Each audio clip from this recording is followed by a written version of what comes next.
pra cima. E joga a bunda pra cima. E joga a bunda pra cima. E joga a bunda pra cima. E joga a bunda pra cima. E joga a bunda pra cima. E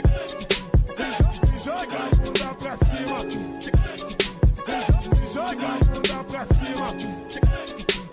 E joga a bunda pra cima. Joga a bunda pra cima, e joga a bunda pra cima, joga a bunda pra cima, e joga a bunda pra cima, joga a bunda pra cima, e joga a bunda pra cima, joga a bunda pra cima, e joga a bunda pra cima,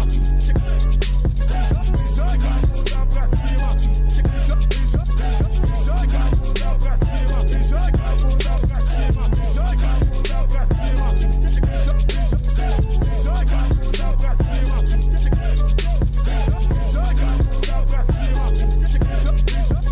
pra cima, joga a bunda pra cima, joga a bunda pra cima, joga a bunda pra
Hello again, everybody.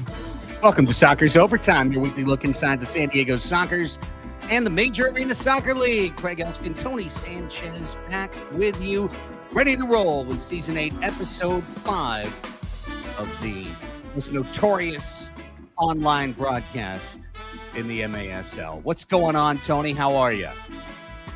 I'm doing all right. A little kind of, bottled up with excitement for San Diego's first win in the MASL. So, we got that to look forward to, but maybe it's going to happen away. We'll talk about it here tonight. Yeah. No time to rest. Friday night, San Diego is at Empire, where they're expecting a crowd of around 6,000, and they're expecting to whack the Sockers around and deal them a third loss to start the season. It is time to circle the wagons, but it is time to keep calm and carry on. And that's what we shall do with Season 8, Episode 5 of Soccer's Overtime, titled Low Tide. The wave has already crashed over us. Now it's receded. We can see the glistening sand. We can see the rocks. We can see the path in front of us, including the obstacles. Can the Sockers rise their tide and start to roll? We'll find out starting on Friday. Here's what we got planned for you on the show tonight. 0-2, no barbecue. Sockers have to regroup quickly after a disappointing loss on Sunday. We're going to go through the highlights and bring them to you and give you our thoughts with, a good solid 48 plus, 60 hours of reflection. We'll do that. Then coming up at the bottom of the hour, about 25 minutes from now, assistant coach Rene Ortiz rejoins the show. Got to get somebody on the coaching staff or veteran leadership on when the team's lost 2 in a row. So he'll take on our tough questions about what's gone wrong and what needs to improve going forward for San Diego. In MASL news, we'll take a look at what happened during weekend 2 of the league. Kansas City drops 4 points on the road. Baltimore succeeds on the field, at least. I think if you were there, it was a successful day. If you watched it, not as much. Tacoma's ready to get their season started this weekend. And in Sockers news, last night, a Sockers season ticket member event and open practice, where afterwards Craig Childs I mean, it's not making news if you've already said it on your own Instagram, this show, every week's game notes, and everything else. But making it official, just in case he thought he was changing his mind. Now he'd have to contravene all the graphics if he did. Craig Child's retiring at the end of the year. We'll talk about that. We'll set the stage for Friday's game. All that to come on Soccer's Overtime Season 8, Episode 5. We're so thankful to have our live audience here with us. Thank you very much for being a part of this show and for finding the show and staying with us. We are a co-production of the San Diego Soccers and SanDiego.Futbol, who gives us this platform upon which we can chat. We're so thankful for that. Bobby Cressy plays our theme song, Beyond the South Bay, available on his Cali native record. Find it in your app. Find it in your Spotify, your Apple Podcasts, your Apple Music, your whatever. Find it. Download it. Find it on SoundCloud. Download it on SoundCloud and give Bobby the money instead of Spotify or Apple. Do that. Thanks to everybody for being here. If you can rate and view the show, if you're watching on YouTube, you can hit that thumbs up button right away. That is super good for the show. It'll maybe even help find a few more Soccers fans to come on over. For the folks who do listen to us on audio, and we're glad to be back on audio, thanks for being there. If you could throw a little 5-star review or written review, that might help some folks find us once again on the audio side, because for the last couple seasons, this sort of transition to just a video show. We're back on both sides. So wherever you find us, however you find us, whenever you find us, thanks for being here. Okay. Tone, how you feeling? I'm feeling all right. And, I think you mentioned it right. Like, just some time for reflection, on some time to heal from what's happened. And I do like the accountability factor of having senior leadership coming up. And, it is 0-2. And a lot of clubs wouldn't be necessarily panicking. Not saying that anybody's panicking in this organization at all whatsoever. But for the standards of the Soccers, an 0-2, jump off the gate, maybe a false start, just something to check. But, long season for every team involved, including the San Diego Soccers. It is the 5th time in franchise history that the Soccers have started a season 0-2, and the 2nd time that they have done it at home. The last time was 2013-14, the last year of the Professional Arena Soccer League, the PASL, when the Soccers lost to Las Vegas and Monterrey back-to-back to start the season. Las Vegas at that time was the rival of the Soccers and had players like Felipe Gonzalez and Cesar Cerda at a very young age on that team. Monterrey was Monterrey. They had kind of all the same guys they had 10 years later, just 10 years younger. And that team started 0-2, rallied to make the playoffs, lost to Las Vegas in the playoffs. The previous 3 times were all in the glory years of the Soccers, 1991-92, 1990-91, and all the way back to 1981-82, the first Soccers championship, the very first Soccers championship. That year, in an 18-game schedule, they started 0-4, not 0-2. Rallied to make the playoffs and then eventually beat Tattoo and beat Tampa Bay Rowdies for the first ever Soccers indoor championship. That's one you could certainly win a bar bet on.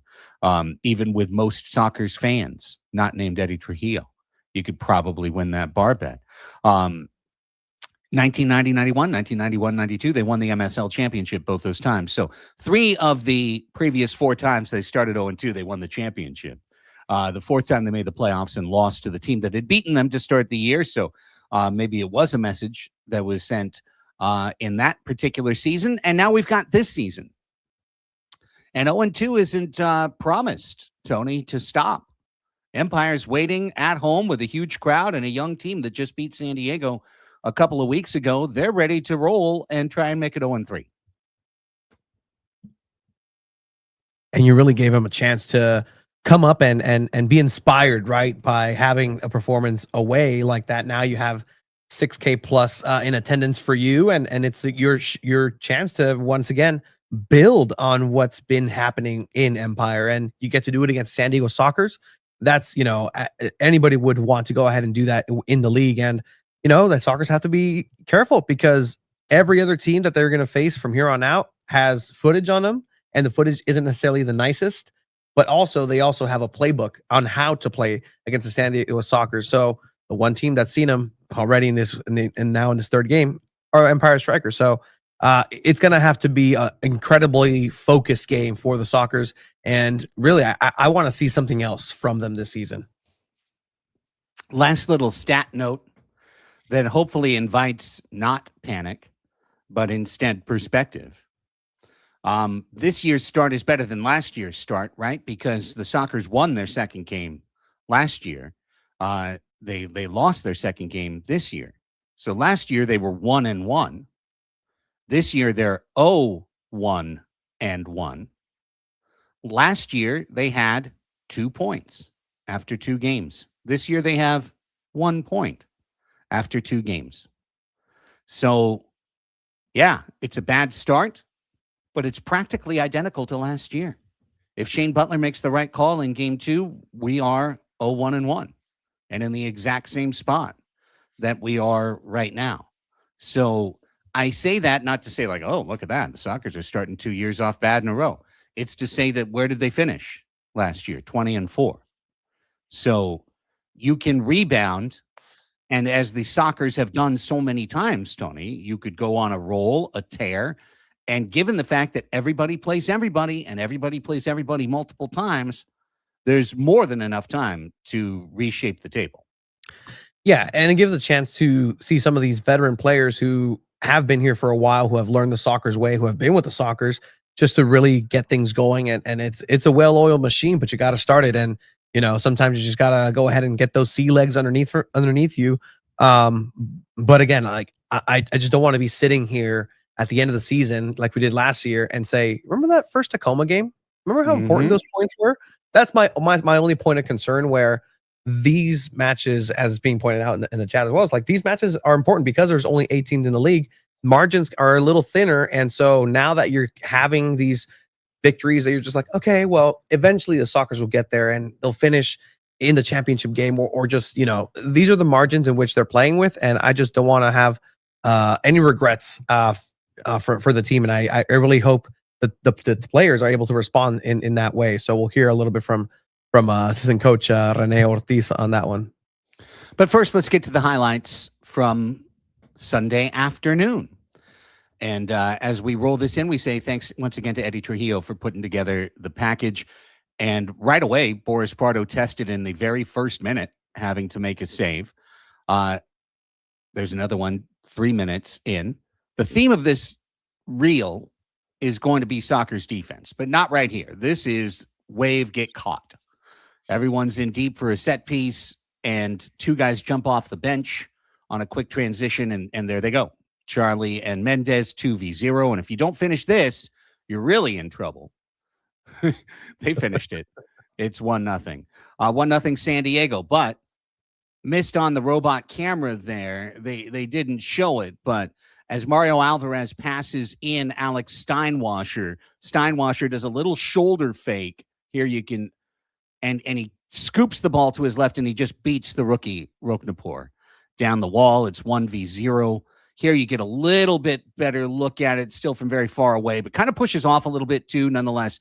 Creates that separation, beats Boris, 1-1, the score. Sebastian Mendez. Hang on. Back that up 2 seconds there. This is the type of thing that's going wrong for San Diego right now. Mendez, in this position right here, has beaten 2 players. Now they come around him. Watch, he's going to beat them again. Freeze it. Where's Craig Childs? Ready to tap that ball in. That's what I see. That's an automatic goal if you pass it to 37. What's in between Sebastian and the goal? 2 guys. Yep. He puts it into that. He shoots it wide because there's no angle at the net. And what's Craig doing? Still open. Still open. 2 hands up. What the heck are you doing? Yep.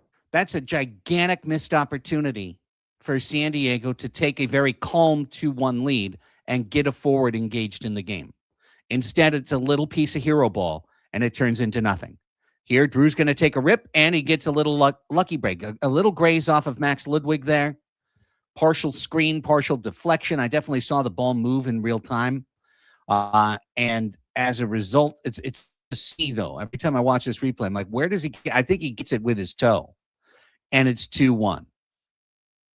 Looking okay. Wide open chance for San Diego. Wide open chance. Missed. Boris Pardo still playing well. Off to a great start to this season on shot stopping. Milwaukee peppering the frame. But now we get to the second period. Again, Boris, great shot stopping on an open shot. But here, Max Ludwig gets it loose to Flores. 2 defenders around him, 2 good defenders. But a little bit late to that play was Charlie on the deflection, on the opportunity for an intervention. And instead, it becomes kind of a mini 2v1 on Cardenas as a result. And there's the goal short side. There's 2-2. Now down in the corner. Another point-blank save. We're going to fight for the ball. Can they get it out of this corner? Okay. Foul called this time. Started up. Oops. Pocket picked. Ludwig misses. Carvalho doesn't. 3-2. That was probably one of the most frustrating plays I've ever seen the Sockers do, and not necessarily saying like, oh, like Ruggles like this and that play, like it's just elementary to not do that in that position, right? It's easier for me to say this in this position, but are you trying to roulette the ball outside in a dangerous position? You lose it, and even then, it doesn't seem like it was completely intentional. Like you just kind of half-gas that roulette attempt, and you just let the ball roll, and you put your team in a bad position there. Sockers get their first power play goal of the season. Moving the ball around here, trailing 3-2, approaching 5 minutes in the first half, and Charlie sees Keiko in the corner, and Keiko sees a very tiny window and puts it right in that window. Perfect delivery, Tony, for 3-3. Yeah, Keiko's one of those players that right now is doing it for the San Diego Sockers, and I want to see more of, but it's the supporting cast that once they connect and put the players in and help each other out, they're able to execute just like this. Good vision right here, and Keiko just, has really taken into shooting, and I really like that. Usually he just takes an extra second to think about it. That's just a prototypical Spaniard outdoor player, but no, he's kind of picking it up. There's a window of opportunity. Boom, let's go. 3-3 tie. You think the Sockers are getting something together. Here's another opportunity. Tavoy gets saved, but then play down into the corner, fight for it. And as, Jose Gonzalez is trying to do the best thing he can, but he inadvertently centers the ball to Ian Bennett. And that's a defensive misplay by San Diego. It's not one of intention. It's not one of, lack of effort. It's, you can't do this. You can't be down in the corner and trying to use the corner wall or the goal wall as your friend there. If you're going to do that, you have to smash it so that it goes way out to midfield. Instead, it was a little tap, and it was basically a centering pass. 4-3, great chance right there for Tavoy. This one went to replay. I think they made the right decision that the ball went halfway over the line, but did not go all the way over. This was the best look that Amota could provide, and right there, yeah, I still believe the ball is over the line, is on the line. I mean, hovering over the line. Yeah, it's a great save and a great effort by Ejimadu on that one. But the margins, again, like any other time the Sockers score that. 4-3 Milwaukee. And a quick tap in for 5-3. And where's the defense on this one? Slow to get back, slow to react. I'm pretty sure, if I remember right, can we get back to the very beginning of this play? I'm pretty sure it started with a double late change off of the bench. All right, yeah, right from here. Can we see it? No, it's another one later then. There's another one where we're really late off the bench. But you can see the team is just trailing the play. That's a defensive breakdown for San Diego. And the guys in the back aren't going full speed. The guys in the front are doing the very best they can, but they're outnumbered in that spot, and it's 5-3.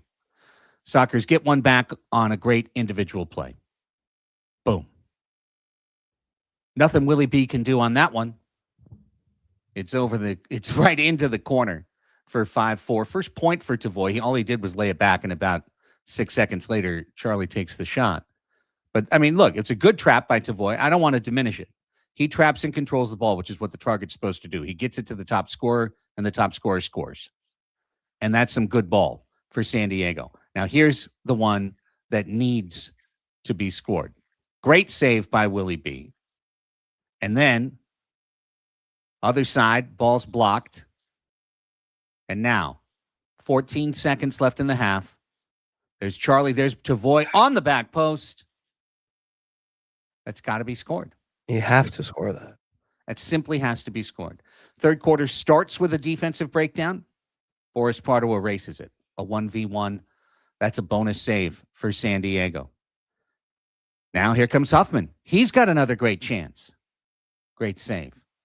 Milwaukee is stretching San Diego's defense over and over in this highlight clip. And then this is the one that you do have to put a little bit on 27. Pardo with poor work with the feet, just really gives the ball to Sanchez, forces Pacheco into this blue card.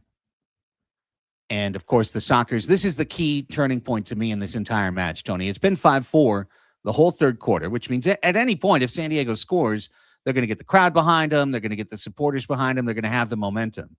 Instead, that was a mistake, right? A physical error, but nonetheless, right here, you've got an outlet wide. You could go deep. Instead, you take the short route and you basically, it's like a quarterback throwing an interception at the line.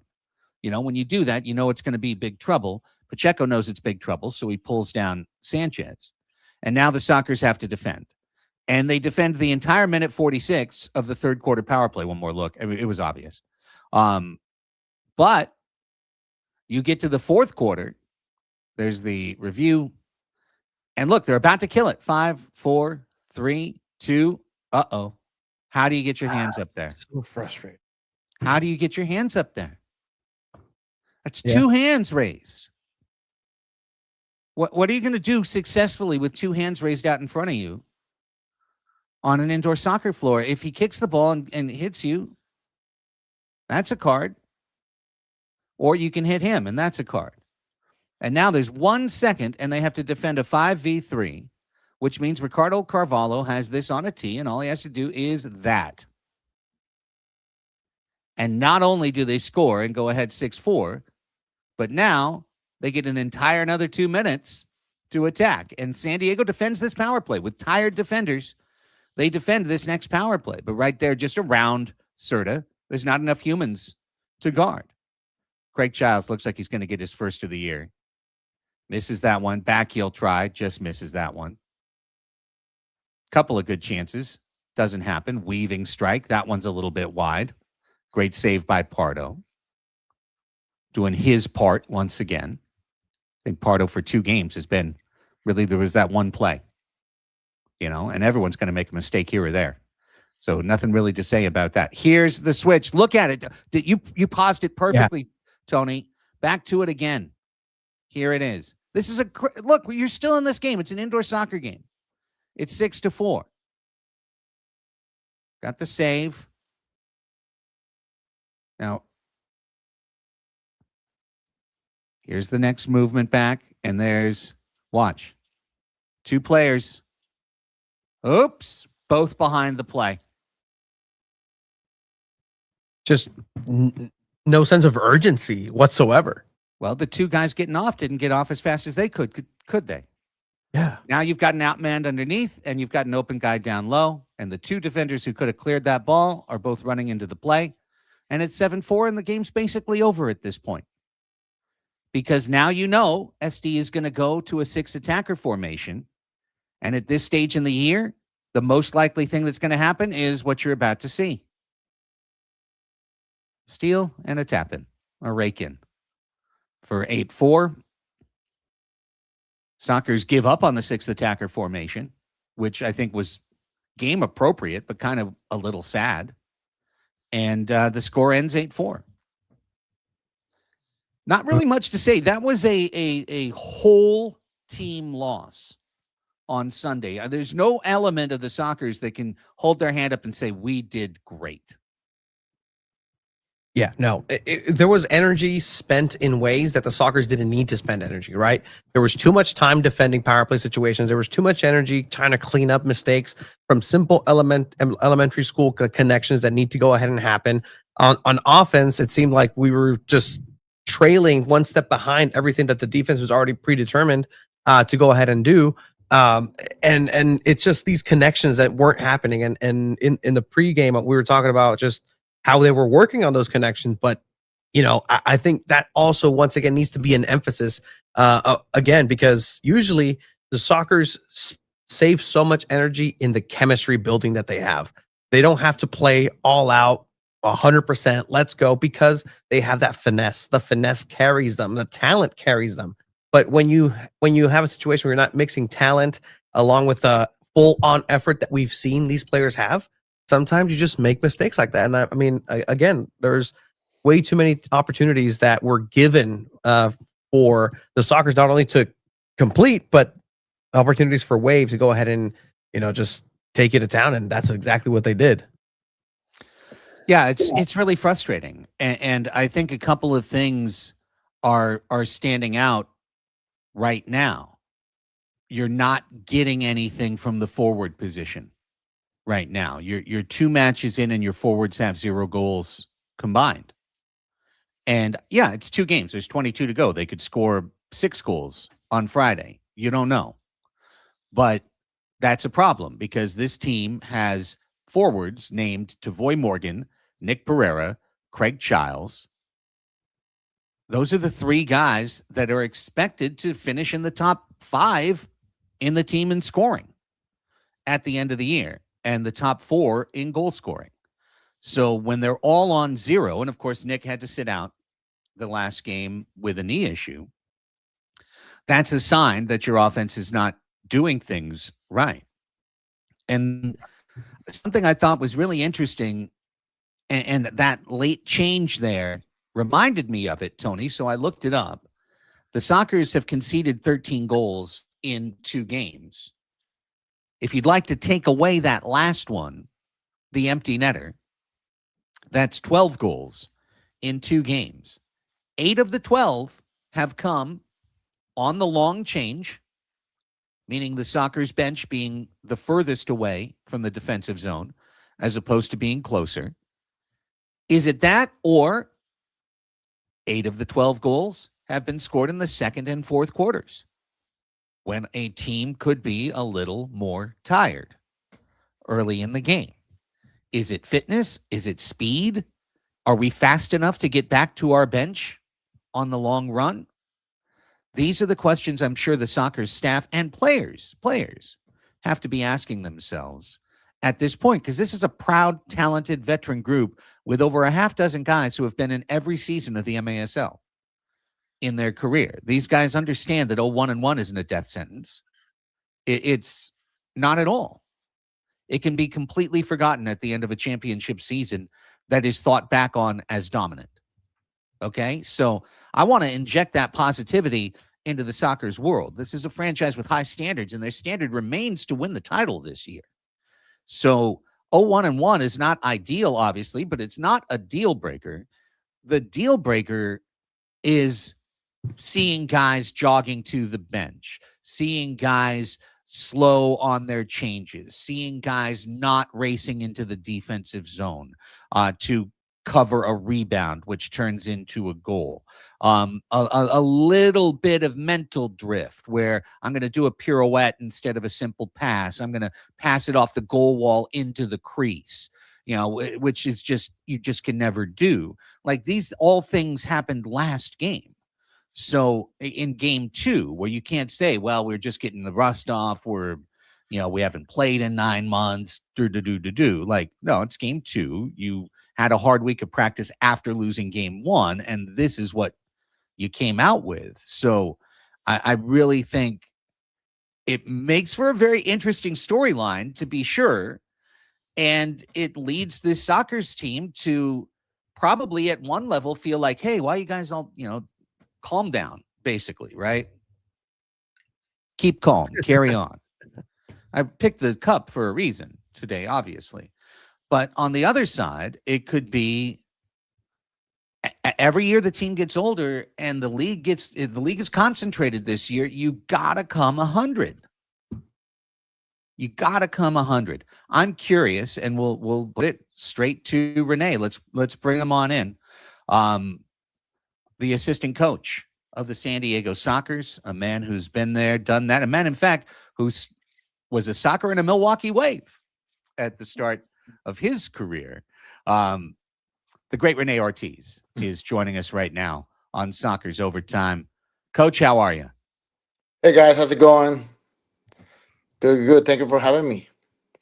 Well, the pleasure is ours, sir. And whenever the team's in a little bit of a rut, we want to make sure we get to either a coach or a captain to be able to chat through what's going on and to really talk to it in honest ways. So what are your thoughts after watching these two game films and experiencing from the bench these two losses?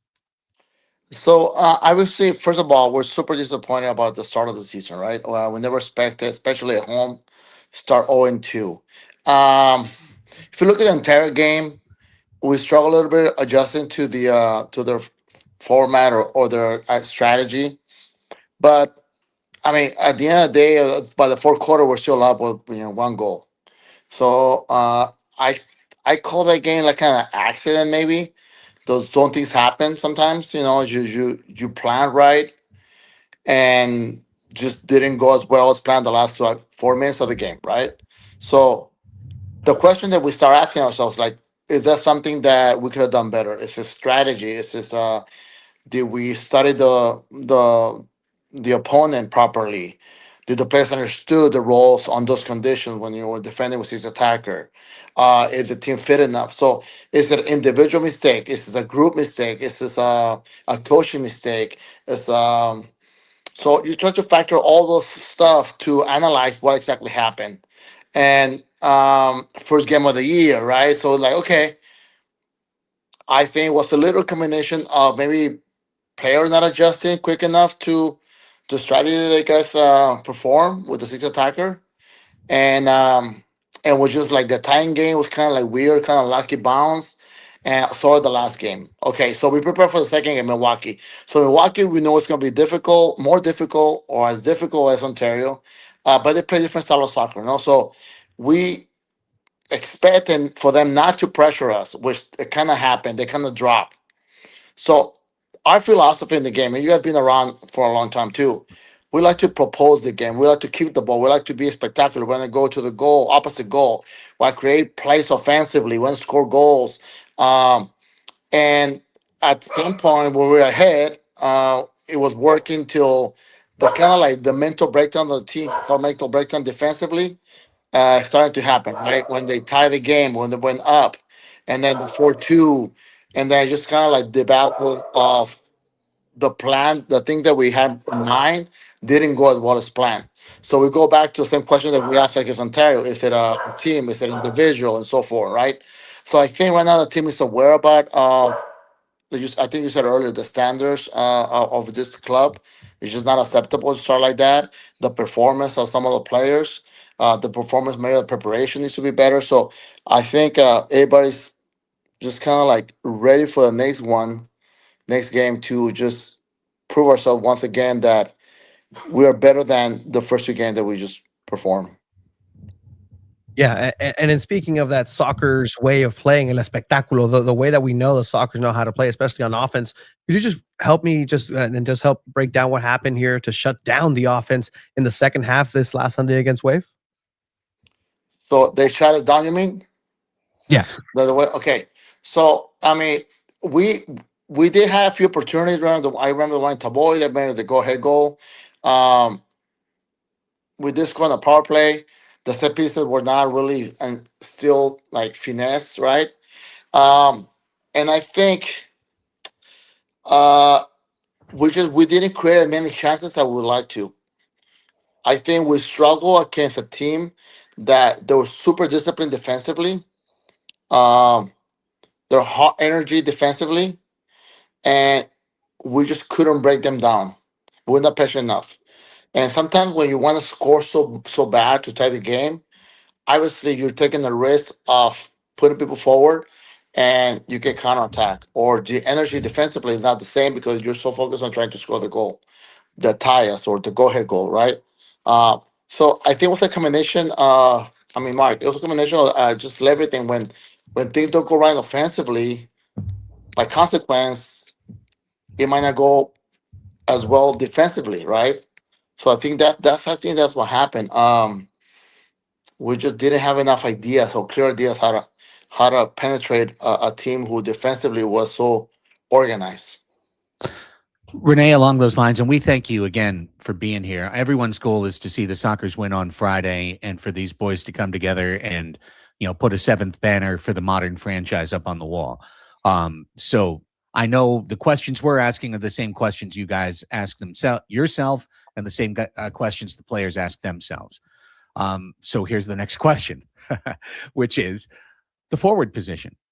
You've got an all-league player in Tavoy Morgan, an MVP twice over in Nick Pereira, obviously couldn't play the last game, a three-time MVP, all-time league scorer in Craig Childs. These three guys are expected to be three of the top five goal scorers on the team, and you're 2 games in, and none of them have scored a goal. And in particular, I will hold my hand up as a critic and say I haven't seen Tavoy be as aggressive in getting to balls, in controlling the ball, in making calm decisions, in being aware and passing it off. He's got one assist. It was on a drop back that Charlie dribbled, and then shot. So it wasn't passing a player open, in other words. He is just one guy on the team. It's not his fault. Every guy's going to hold their hand up and look in the mirror and say, I could have done this better. But from that forward group, how can the Sockers get more immediately? Right. So that's a big. I mean, that's a concern, obviously, about how can we get the players to play to the maximum abilities, right? Um, how can we get him there to the place that we know what he can do, right? Taboy, we talk about Taboy. We know the ability of Taboy. And the better that he gets, the more difficult it will be for him to score because the way the teams are marking him, right? Super tight, very aggressive, very physical, and they've been successful. So I think with Taboy, it's just a matter of time and it's more mental than anything else. I think because forwards tend to pressure themselves too much sometimes when things don't go well, and I think that pressure can build up until they release the pressure by scoring or making a good play. Correct. So I think just a matter of time that that Tabo will get us. Will get to the point that we know what he can do for us. Unluckily, or just the way the schedule was this year, he played against a very two decent teams defensively. So it wasn't easy. Nick, obviously, the first game back in a while, there's a lot of factors involved, and maybe the way he played, right? He got hurt, and the role of Childs, as everybody knows, has changed this year, right? Because it's his ability to it's not the same as he was before, and it's something that we all aware of, and he's aware of. So his role is more on the tactical side, right? It's more on the set pieces and power plays, and whenever we need, he can go inside. He can go for a shift or two. So I think we're trying to find the balance. Phil is going to try to find the balance between how to get the best of each one, and it's not an easy task, right? On the other hand, we'll need to work with our midfielder and say, okay, how can we get the advantage of Taboy when he's on the field? What type of ball does he like? What type of runs do you need to make? When Nick is there, how are we gonna play with Nick and with Charles and so forth? So it's a process. It takes a little bit of time because I mean, from last year we lost what Christian and Leo hasn't played. Um, Hold on, Pee Wee's not playing. And you might say, well, three or four guys don't make a big difference. Well, in indoor soccer game and team, three or four guys off the lineup, it is an impact. It makes an impact. Okay, so we're trying to adjust. Oh, Ben came out from an injury, right? He hasn't played in a while, and he was still rusty. So I mean, there's a lot of reasons that we can or excuse it, but we don't want to use excuses. We just gotta how can we fix it? How can we get better? We believe in the group of players that we have. They're brought in here for a reason, and I think that this is just a little bit more time to get to the point that we want to get. And 100%, I'd rather start slow and finish strong than start super slow, strong, and then not finish as strong as we started. It's a long season, right? It's a lot of games. We, I mean, indoor soccer last year in our championship game, we ended up with five guys that pretty much didn't play. Rojo, Mojica, because people were hurt, people were injured, and the small like Chihuahua.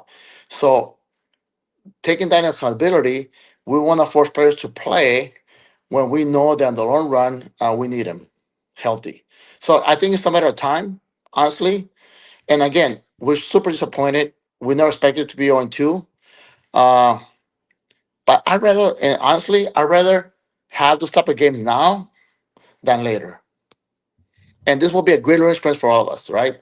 Because we can see exactly where we need to go, and and we got time to do it. No, I agree. And just like, Craig was mentioning some of the firepower that there is on offense and just give them time to cook. It's a long season, as you're saying. Just looking at those defensive breakdowns in front of net too, we see the experience with these players. We see Cárdenas, Ruggles. We see everybody who's known to be there. What's the message to those players on defense to just kind of get them out of that funk as well? Correct. So I think it was a group um, bad performance. So when one thing goes bad, kind of everything went bad, right? And when I say bad, I'm not saying disastrous bad, but not to the standards of the soccer's, right? Uh, so the most important thing for me is that the players realize that what can they do better. The coaching staff, what's the plan to move forward to make it better? Um, and we have confidence in these players. We are talking about the other day. I mean, seven guys, I think. I don't know, Craig, you can help me. Have won championship for us before in the past. I mean, they have been very successful with us. So we have faith. They know what to do. They know how to do it. They done it. But I think just the beginning of the year, we're just not there yet, physically, mentally, tactically. So all the little things we just need to get better. Eight, counting Hey, Nick and Chris because they were on the 2010-11 team. Eight guys have lifted a cup with San Diego. And also three, four, five, six, seven. You've got seven guys who have played every year in the league, and Charlie's played every year but one in the league. So you're talking about the maximum veteran experience that a team can have. Now, in saying that, 41, 36, 32, 33, 30, 32, 37, 33, 37, 33, 34, 33, 41, 39. Those are real ages of the players on this team. I noted right before you came on that 8 of the 12 goals allowed have been on the long change and on the second quarter within a half. Is there any concern about just overall team speed? Because an older team isn't going to be a faster team. right. I don't want to use the bench because the length of the bench is further from the goal as an excuse. I think we're just not smart enough to in those situation to get back in defense or maybe to hold the ball longer and not being exposed to those counterattacks. We are a very team, so that's another challenge that we have. Like, how can we manage to keep these guys practicing every day and then perform, right? So the speed. I mean, we do have we have Keiko, we have Pacheco, we have Mendes. I mean, we have Gonzalez, both Gonzalez. I mean, I think we have enough speed. With Leo coming back this coming Friday, um, we don't know if Felipe might come back. So we're gonna have enough experience with speed or ability to run up and down the field on both offense and defense. So um, uh, it could be one of those things that it just you're in attack and you lose the ball and you realize, oh shit, I'm in the wrong position and we're just gonna get there. But I think it was more like a game situation that that we were exposed on those goals than speed or anything else. I think Paul Wright been doing a great job. I mean, from the coaching staff, I mean, you say the players championship, but from the coaching staff, Paul Wright had won I don't know how many championships. I'm lucky enough to also win championship. Phil, Chickies. So we are aware what we need to do in order to win it again, and that's the more concern right now for us.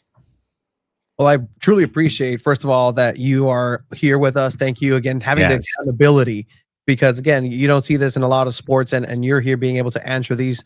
So, in all of this, then what are some signs that you can give us and the people of hope that you see on the training ground, the way that the players have responded? What are some things that we can look forward to that say, hey, you know what? We know where we're at. Aquí estamos, but moving forward, esto va a cambiar. This is what's going to change. Yeah. So first of all, we're brave enough to and mature enough to understand that we're making mistakes, right? We're mature enough to understand, hey, we're making a mistake. We're accountable for our own performance. All right. So that's the first step. Understanding that you are not up to potential. The second is like every day you go to work and you have a plan and you try to make it better. And we started with individual meetings, with group meetings, and we're doing some interventions that we probably never done before because we've never been in this type of crisis before. And we're doing all the tools that we know how to do in order to turn this thing around, right?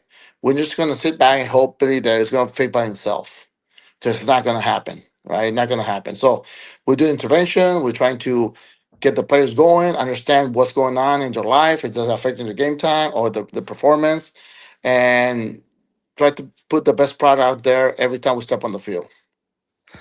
Love it, man. And I say it all the time. And I think you've heard it even within this conversation. Like, one of the things I love the most about my job, and I've loved the most about my job for 17 years working with the San Diego Sockers, is that it's championships. That's our goal, is win the title. It's not like, hey, let's have a cool 500 season where we finish with the fifth seed and maybe we'll get lucky and win a series. That's not it. Even as a guy who's a Padres diehard, like, hey, we could win the wild card, and if we're lucky, maybe we'll get a break and we'll beat that bad team, and then who knows? All the cards will fall. No, the Sockers are like, from day one, we're going to win the title. How do we win the title? So that's why you hear a little bit more on our side of like, where is it? Where's not the win, but we want to see soccer, and we know what it looks like and we want to see it. And you guys want the same thing. And the players want the same thing. And when everyone is aligned, that performance wasn't one that you put up on the board and say, okay, guys, let's just twist A and B. No, this is like you said, interventions and making it right, because the Sockers need to make it right. Next game, though, comes your way in less than 48 hours from right now. And it's Empire. And Right. Empire is a good young team that's well coached. They're going to have a huge crowd in front of them. It's that same system that was bothersome in match one. So without giving away the farm, obviously, your thoughts on facing Obasi's strikers again. Obviously they're a different team. You said they make a lot of changes, and there's a lot of players that want to prove themselves. First of all, they're capable of playing this game and prove themselves to the organization that they represent, right? So whenever you have a motivated player, you have to watch out. You have to be careful because if you look at the roster, you probably recognize more than 3 or 4 players, right? I mean, the goalkeeper, and then you have a couple defenders, and you have Stinson, and I don't know who else, right? So sometimes that's dangerous because you don't know the players, you don't know what their abilities are, and you know they're coming at you. Um, you guys know this. Every time somebody plays the Sockers, they play like for them it's their final championship game, and not to take credit away from them, but I never seen Ontario players and Milwaukee Way players so happy after they beat us because it's been a long time for them. they beat the Sockers. I cannot remember the time I lost against Ontario. I cannot remember the last time I lost against Milwaukee Wave. So some of us need to understand that every time we step on the field, they're coming to get us. They're coming 100%. They're vicious. They don't care. They just want to beat the Sockers. So we need to be ready for them. We need to be ready for them. This game is no different than the first opener. Okay, they're at home. They're twice as motivated because they just beat us at home. Now they got to prove themselves to their fans and to the ownership group and to their coach that they're for real this year, right?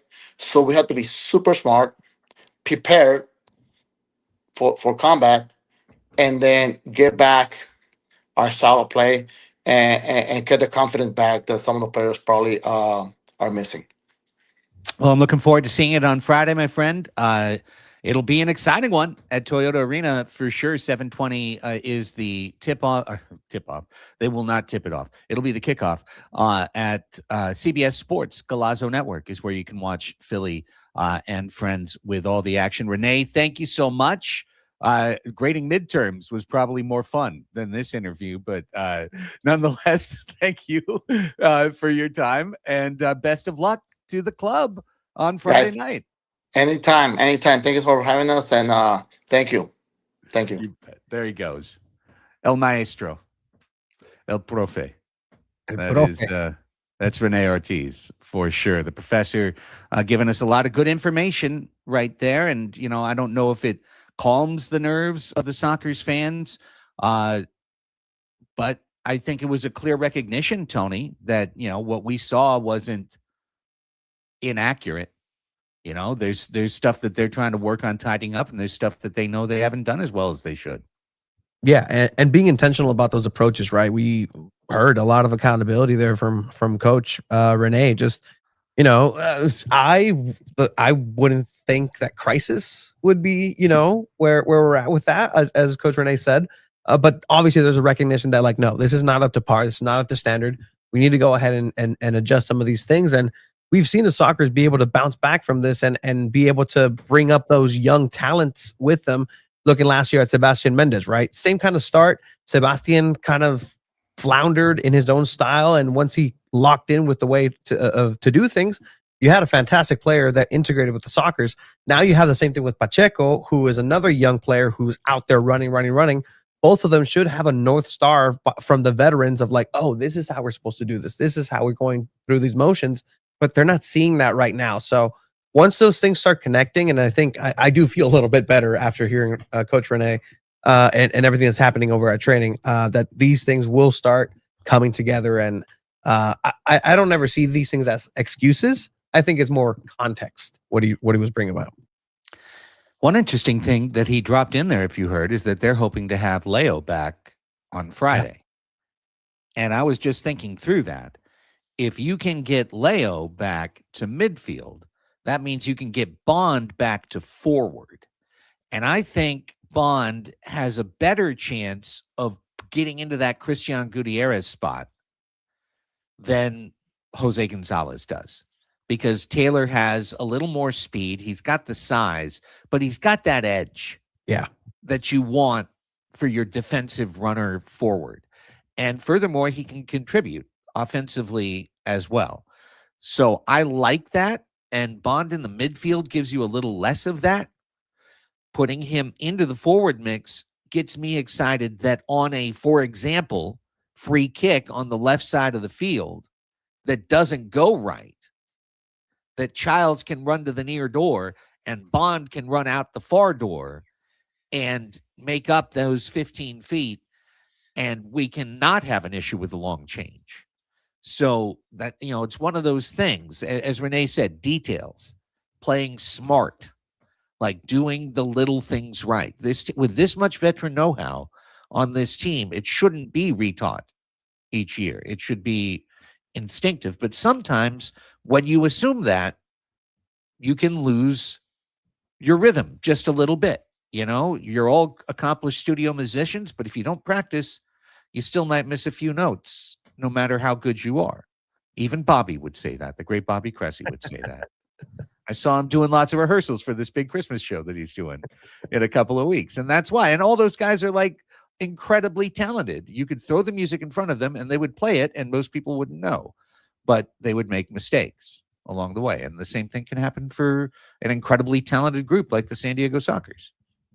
I do like the acknowledgement too by Coach Rene that it was probably the biggest victory of both of those teams in a while, especially against the Sockers, and just seeing the way that Wave celebrated at the end, almost like they won in overtime, just an 8-5.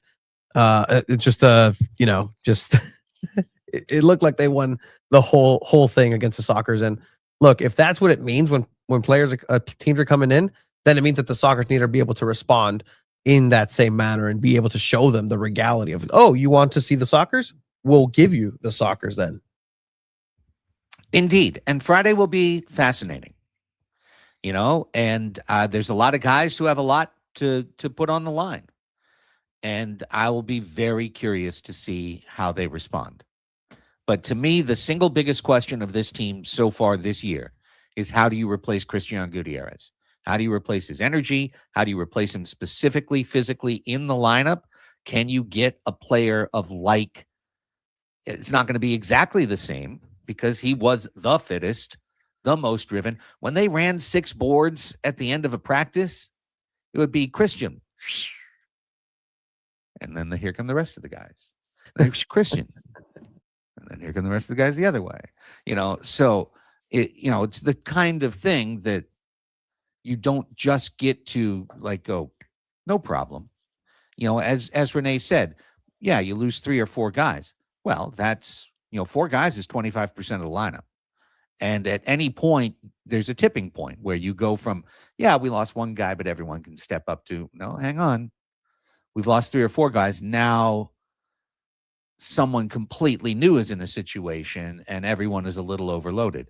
So doesn't mean they can't turn it right around and win on Friday.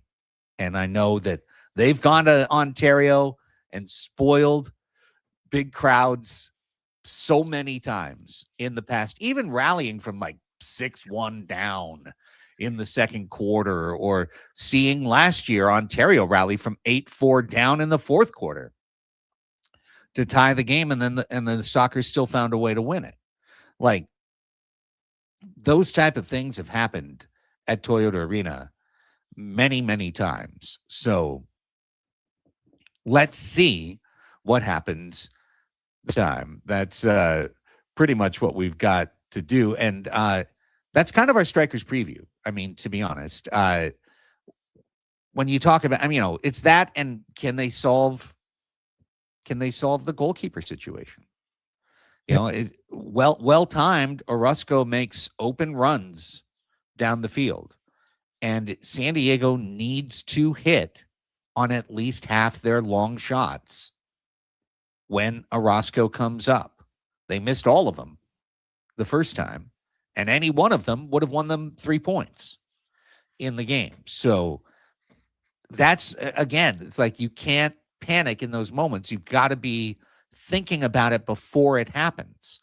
Here comes Orozco, we're going to block it, and we're going to get this one pass and this shot away. And with that intentionality, you can beat that system. By the end of the year, last year, the Sockers felt good against that system. Yeah, and look, it's really crushing the spirits of the system, right? Because that's the one big Achilles heel of Obasi Ball is just having that big defensive empty net, and to have the confidence, to have the reflex, the skills there. I can tell you most, if not all, of the Sockers players can make it into goal from anywhere, even a tight angle.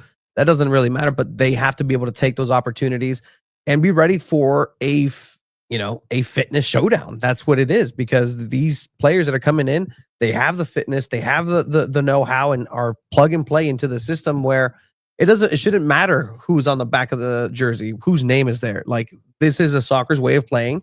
They need to go ahead and take control of the game and the tempo, have the ball, and start scoring, even if there is a goalkeeper in net, especially if there's a goalkeeper in net.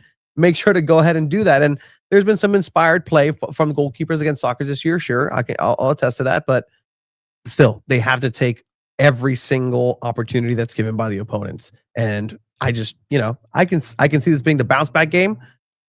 I don't want to see another, what is it? 0-3. So okay, I'm just gonna stop there. Yeah, I mean, you're really getting into uncharted territory. But even if they did lose in Ontario next week, I'm not going to say the season's over and the team needs to be broken up. Now if they lose, 13-2 and everyone's jogging back, you might hear a different tone. If somebody holds their hand up metaphorically and says, "I don't want to play," that would be a different situation. But thinking about Leo coming back, then you have to start asking the question, where's Leo? Like, Leo's 37. He's not been full health and fitness the last couple of years. Until maybe late in the season. If he's coming back, how much does he have for Friday? Because adding one more minus speed player just creates one more counterattack opportunity. I do believe, and I thought Rene kind of hedged on that question appropriately. Like, I think this is the Achilles heel of the team. The Sockers are not the fastest team in the league. So a fast team is going to be able to beat you down the floor, no matter how talented your defenders are or how talented your goalkeeper is. A fast team is going to find counter opportunities. Ontario is going to find counter opportunities on Friday because they have Mansoret and Stinson. They've got guys who can fly, and that is important. Milwaukee had their guys. Ludwig, kind of came out of nowhere, but he was a young guy who was racing up and down the field, and that was good to get 3 points in a quarter. So the Sockers have to be tactical, as Rene said. They're not going to be the fastest team. You can't employ, some of the guys that are on the club and say we're also going to be the fastest team. That's just crazy. Everyone will tear their hamstrings trying, but you have to be really tactical and you have to be really dedicated to making the smart, simple play defensively all the time, killing angles. And by the way, you've got two great goalkeepers in Boris and Chris, so give them a chance to see some shots. I mean, I think it's not as much trying to block every shot as making sure that you're in position to clear rebounds and to turn around possession, because I trust Boris and Chris to stop the shot. And if Chris is starting Friday, I trust Chris on an outman rush to stop the shot if it needs to happen, same as we saw with Boris in the last two games. So, Chris gives you some movement out of the keeper position as well. So it'll be an interesting change of pace to see how that impacts what Empire does, because we've got a guy who can move up a little bit on his own. So there's Sockers and strikers, big crowd. Can you convert a set piece? Can a forward score a goal? But can you tighten up all the things? And then will that be enough? Will that be enough? Or will Empire be able to pull one out anyway? Yeah. Who knows? And again, this is a team with Empire who's evolving their own way of playing, right? It's not necessarily the same Empire strikers that they faced all of last year. There is an added edge. There is layers and dimensions to what Onua Obasi is doing, for sure. That's why he was coach of the year. But again, even in that aspect, everybody has to be focused and on point. Thinking about, the first game, right? A challenge that was a little bit too early may have saved that game, right? We're talking about those open goal opportunities that the Sockers didn't take. Well, maybe had we saved a challenge at a certain point and then challenged a handball that, might have given the Sockers an opportunity to score and make that difference. Like, these are the margins in which the Sockers operated with, and you're going to face another inspired team in Empire, and they don't want nothing more. They would love nothing more than to go ahead and have 2-0 on the Sockers. And if they did, San Diego would have 4 more chances to win the season series. So it is early days and everyone's going to play everyone. And because of that, there's more elasticity in the table than ever. You're going to face Kansas City 4 times in 5 games down the stretch.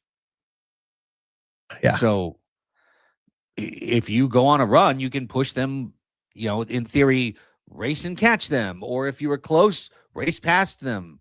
Or if you were a little behind, go, or if they were behind, they could, like anything could happen when you're playing that many games against one another, when you're going to have a home and away against everybody, like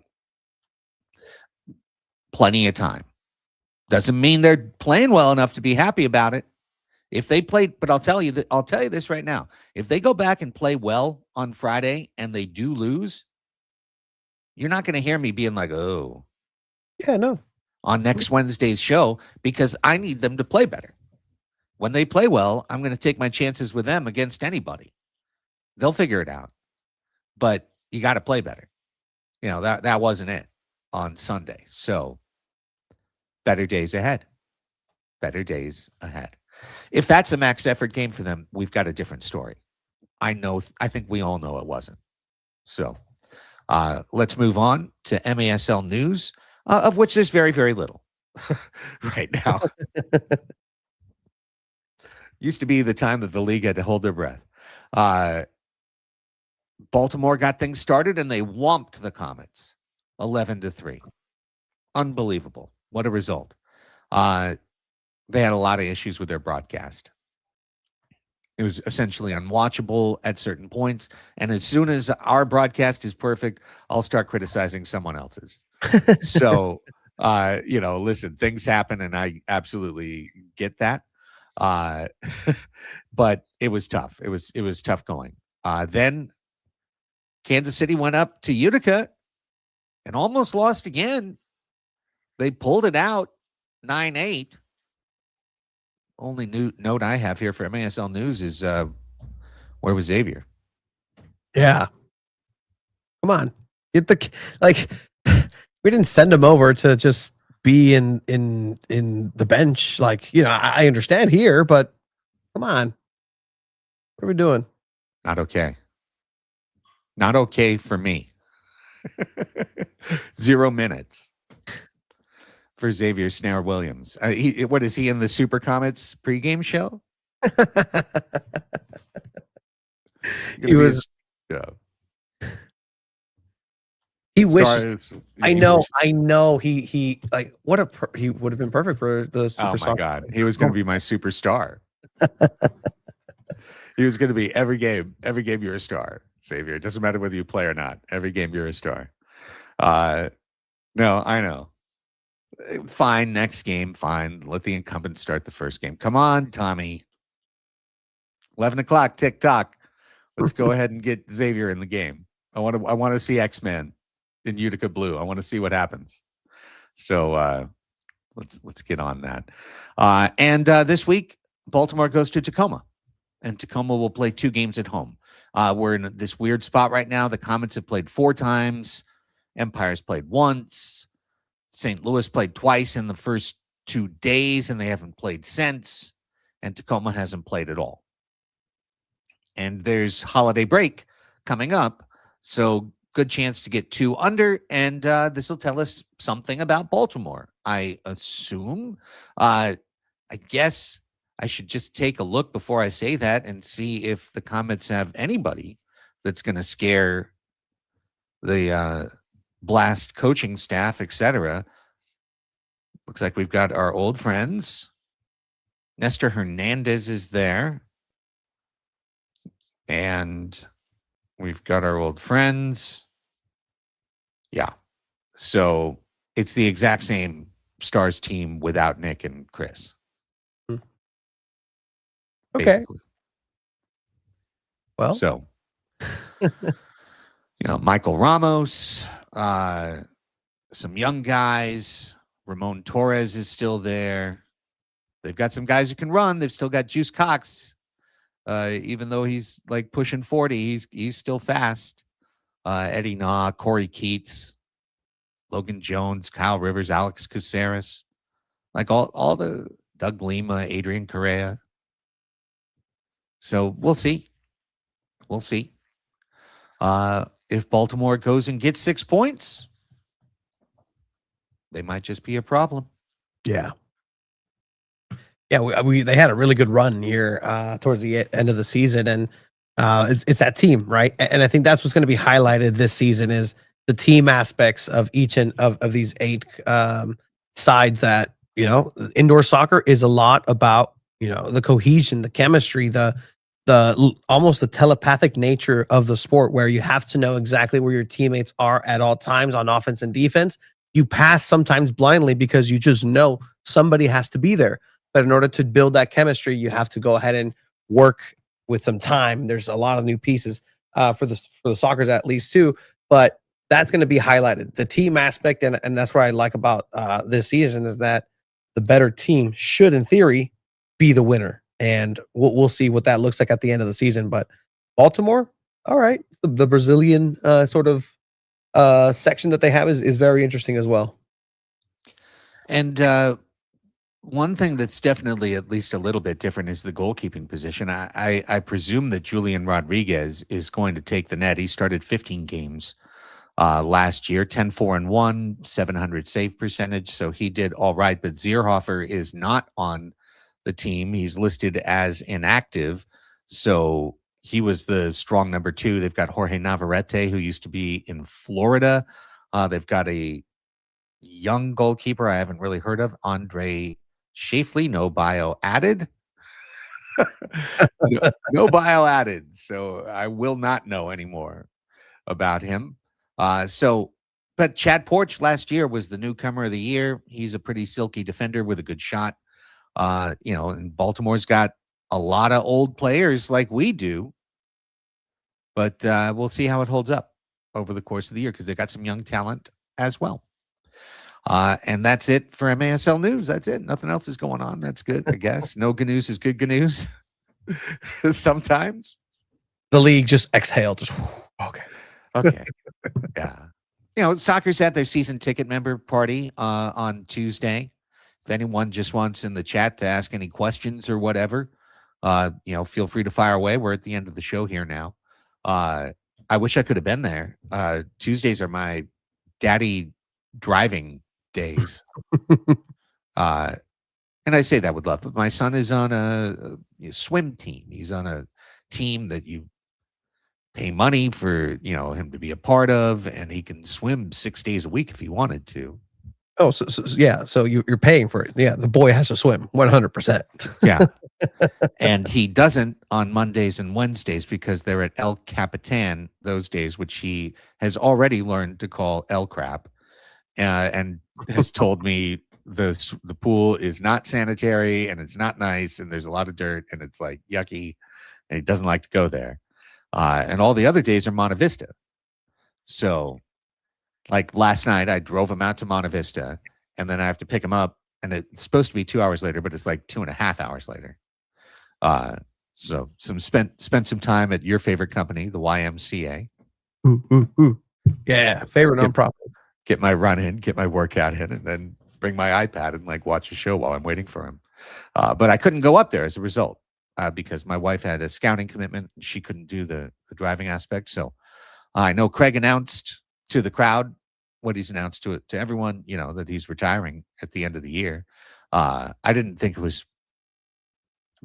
breaking news, but yeah, no, I think we broke it a couple times actually. I feel like we had, but it's just literally we talked about it on the show. I think we asked him about having a retirement bobblehead. Yeah, on the interview. I can't wait for the person at the event that was just completely shocked of oh my God, what? No, don't do it. Whoever that was, bless you. It's wonderful. It's no problem. You don't have to watch this show. Nobody has to watch this show except the two of us. So feel free. But it was very special. You heard it from the goal scorer's mouth. At least there's no doubt about it, unless he changes his mind. I mean, Zé Roberto retired like 4 times, but yeah. Maybe he was trying to throw a curveball to the media, This is his media day, and maybe he just wanted to tell the fans face to face, no, this was not It is. It is what it is. I mean, I drove by a billboard on Poway Road that he bought that says, "I'm retiring," like 2 months ago, but that's not true. No, Marley Shaheen. I mean, he put it on his own Instagram like a month or two ago. But nonetheless, Craig has been such an incredible soccer, and he'll be a big part of the coaching staff going forward. Who knows how that, even if it becomes a succession at some point in time, but he's just the brain of the act. And it was, I thought, actually fun to see him out there working in the corner, getting a little more than just power play and set piece time. He would have gotten one of those. He's going to get one. Like, I was trying to look this up today, if there's ever been a soccer season where he's gone the first two and not scored. And unfortunately, the MASL game logs on the computer only go back to 2022, and then it just cuts off arbitrarily. So at that point, I'd have to go try and dig up old notebooks or something. So I haven't gotten that far yet, and I hope not to, because I hope he scores on Friday, so I don't have to look up the last time that he didn't score in 3 games to start a season, which I'm guessing is never. Absolutely never. Marlisha, we'll give a big shout out to the supporters. Brujos are coming. We are working, and we had a meeting about this today, about trying to coordinate better with the supporters group. They do not play music loud when the supporters are going. And they do not play music at all when the supporters are chanting. But sometimes over the drums, when it's just been drumming, they've had low music in the background. What I want to see, and the SG has told me that they're amenable to it, is to give somebody a headset in the SG so that they can coordinate directly with match day promotions and be able to be like, DJ layout, we're about to do something big, or, hey, we're going to back off for a little bit. And you can play a song now. We're going to give the drums a break for 3 minutes, whatever. There's the ability to do that because this is not outdoor. You don't have to go 45 plus. You can go 4, stop a little bit, do another 3. It's a lot more buffet style. Like, I can do it here, this one, that one. So, I've been really happy with Brujos' leadership. We're working really well together, I think, knock wood, so far. I've felt really good with their communication with me and our follow through with them. And it's going to get even better, I think, and hope so going forward. And I think for folks, one thing I do recognize, and I've heard, is that there's been complaints from season ticket members about the actual sound of the drumming. Like, it's loud. It's loud. And if you're outdoors or you're in an SG, you're used to it. Yeah. But other folks who have been used to hearing Highway to the Danger Zone or Footloose or Ghostbusters, over the PA while the ball's in play, they're not used to that. And indoor is different than outdoor. Outdoor, that drumming is shooting right up into the sky. And I think the whole thing will get tightened up. But, I get it, Marley. It's 2 straight shows. You've said that the arena's playing music during SG. I texted our director of match day and asked, is music being played right now? I think I'm hearing something. And she said, it's only low, and yeah, you're right. If you're right into it, that could theoretically hit 2 different cadences or 2 different beats. But I want there to be no music at all. I think the DJs are cool with that. But then the SG has to be like locked in because they're afraid of the miss. It's got to be a tight ship when you're doing it indoors. When it's not going to be outdoors where it's just going to run till the referee blows and points to midfield, you know. So, and as Susan just said, where depending on where you sit, it can be loud, right? And like as you know, Tony, I always wear 2 earbuds to the games. Yeah. When I'm in the supporters section. Some people probably don't want to do that, or earplugs or whatever, but I literally do that. So I understand. Like when I'm standing 6 feet from not 5 drums, but like, 15 drums or whatever, 20 drums, it's loud. But that loudness is going to help. It's going to help the players. It creates an atmosphere that allows us not to be like every other indoor team in the world, playing footloose and every hit from the 80s and early 90s. I don't know why I'm picking on Footloose. It's a perfectly good song. The Footloose crowd. No. And it's that same crowd that I also see inversely on that same argument doing the little shoulder shakes and getting into the drums and beats as well. So, just like there is people who may not be vibing with it, there are new people who I'm seeing right in front of us, like look over and be like, oh, I recognize that, or oh, I've heard this before, or hey, this is a nice little beat. Like, let's go ahead and just shimmy with it, and it's part of it. Like it's a growth aspect that's happening, but it's all for the sake of helping the players on the team. And the players really enjoy it, right? After the game, boom, they all go ahead and be intentional, and they stop right there a little bit with the Brujos and say thank you again, because they've been hearing them and their efforts outside as well. Yeah. I'm just, and I get what Gabe's saying too. Like, you don't want to just listen to a quiet arena, listening to those guys yell at each other and yell at the refs and whatever. And, a lot of it's in Spanish, but still, like, it's not, that's not what you want to hear.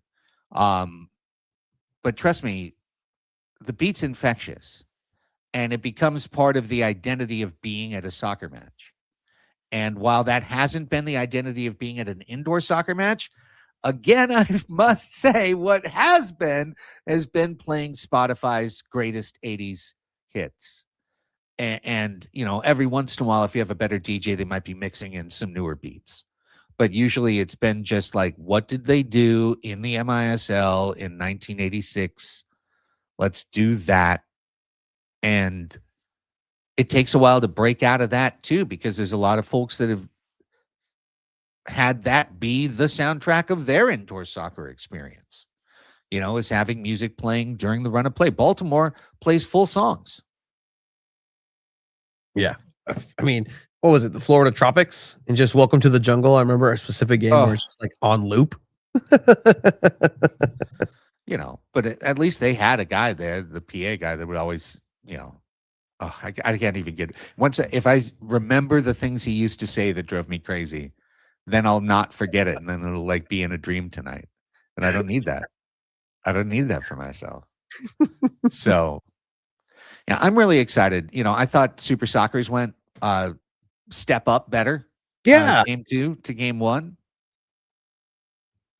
We need to get some footage of that and then like analyze it, because like exactly what you said, what happened with, especially with balancing ball Taskmaster. Yeah. Like, and again, upping the ante. We have an envelope. We have this. We have like it's getting bigger and it's getting smoother, and you can tell the players are trying to not lose to their fellow Super Soccers too, especially Juancho.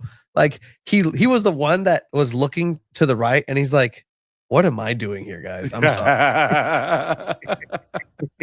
It's actually made me think about how much I would love to even do it more like actual Taskmaster, which would mean going to practice and shooting a task there, and then editing that video to make it as funny and fun as possible, and then having the guys sitting there and playing it, and then you give out the points. Yes. When you're done. But I mean, it is the kind of thing that you could do some more elaborate stuff if you got out of the arena and did those things. Like I can't set up, for example, the Clippers basketball hoop on the floor. No. I did ask.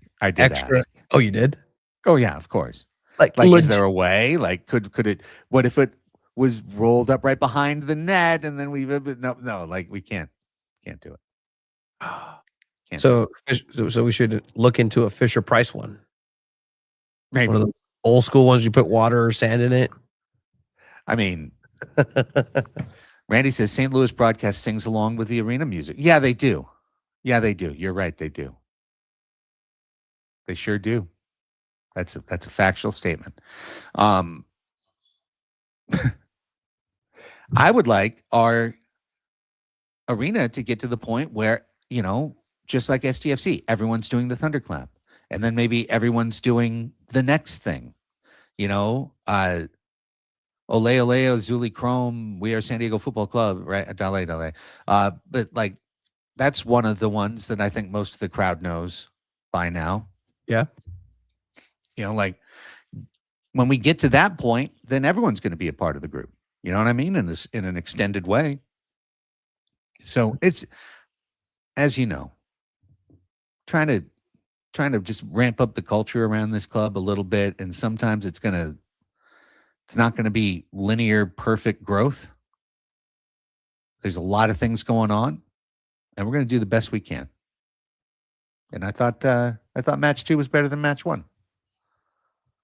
Azul y oro. Azul y oro. See, exactly. Yep. I was like, okay, an arena full of fans saying, oro is cool, but you're going to hear a lot of oro. Right. Work in progress. Oro y amarillo.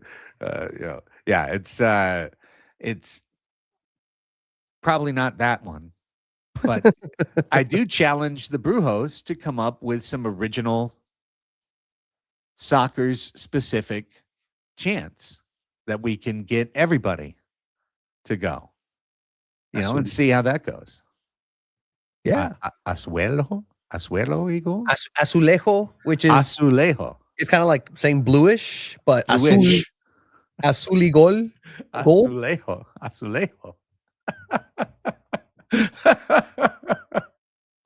Anyways, that's it for Soccer's Overtime for tonight. Thanks for the quick AMA there. Little question and answer from the chat. Nice way to finish things off on this particular episode. Well, Friday, I am endeavoring to be up there at Toyota Arena, which won't mean anything other than I'll have this notebook here and this laptop so I can keep notes and write the recap. But would love to see it. Would love to see it with my own eyes. A great performance. And if not, you can watch it and watch Philly, our good friend, on CBS Sports Golazo Network. And I'm sure it is going to be a great broadcast. So check that out. That is the only U.S. place to watch Friday's game, is the CBS Sports Golazo Network. That is available on Pluto TV, which is a free service. It's available on the CBS Sports app, which I believe can be free as well. You can just download the app and find Golazo streaming on that. So one place or the other. And of course, it's on Paramount Plus if you have Paramount Plus. So we hope that if you're not at Toyota Arena, that you'll check out Philly on Golazo. Tony, tell everybody what's going on with SanDiego.Futbol. Well, you mentioned it. That's the name of the game, SanDiego.Futbol, 2 balls and a mic. The program on Mondays that we have our end of the year awards, actually. The Soccers were nominated by the people for Kid of the Year, the blue kit last year. So Kid of the Year, go vote for the San Diego Soccers. We have over 600 votes already. Pretty crazy. So go ahead and vote for that. So check it out, SanDiego.Futbol on everything. Greg? I mean, like, you guys put me in there for announcer of the year, and it's so unfair. It's all obviously SDFC is going to win. I mean, it's all SDFC fans on your show. Actually, well, you might be surprised. The voting right now is actually closer in a lot of categories than we might otherwise think. I was looking at it and I was actually surprised. But if the people nominated you, Craig, you're on there. Well, then I'm just a voice of the people. It doesn't matter. So whatever happens, I'm just, a vessel for the people's voice. You can follow me on Instagram at 619 Sports and Life. You can follow Tony and I, via the Cromaniacs, will have a new episode of the Cromaniacs tomorrow. Speaking of STFC, we record that on Thursdays, and we've got 2 more this year before the Thursdays will be Christmas and New Year's. And we won't record on either one of those days. But Soccer's Overtime will keep rolling, and we'll be back next Wednesday with another episode. Until then, for Tony Sanchez, I'm Craig Elston saying thanks to all of you for being here with us. Thanks to Rene Ortiz for joining us on the show. And heading into Friday, we say go Soccer.